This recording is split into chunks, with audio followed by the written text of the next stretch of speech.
Now, you might have answered this one before, but I can't remember if you did or not. So several letters up there as a response. I've always wondered, why did you pick the frog splash to be your finisher? Now, you had it set up, I know in the earlier days, where it would be just part of your move set.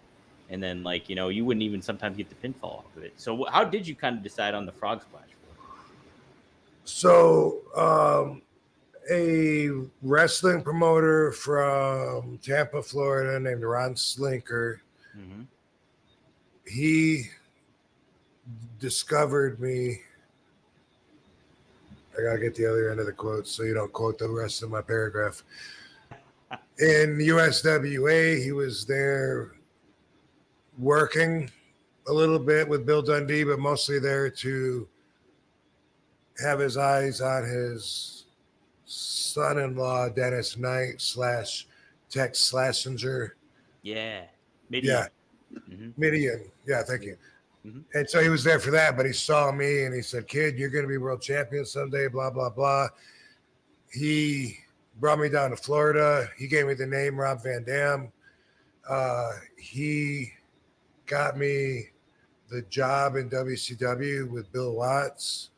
Bill Watts said, "No, I don't want to use Van Dam. Come up with something else." Ron Slinker came up with Robbie V. And it must have been either during the WCW run or maybe shortly after. I don't know. Not exactly sure on the timing of this, but I was using a split-legged moonsault as my finishing move. And Slinker said, "It's a pretty move, but it's soft. And, most of the guys you're wrestling are a lot bigger than you. You need to come up with a finishing move that's more impactful." Mm-hmm. I was like, "Damn, really?" But I'm doing the splits and doing a moonsault. It's cool, man. It's cool. And he's like, "Something more impactful." And I thought about it, and I thought, well, what could be more impactful than me jumping off as high as I can possibly get and just pouncing on my opponent with all my body weight and all that momentum. And I like to fly anyway, so I'll just work on, jumping higher.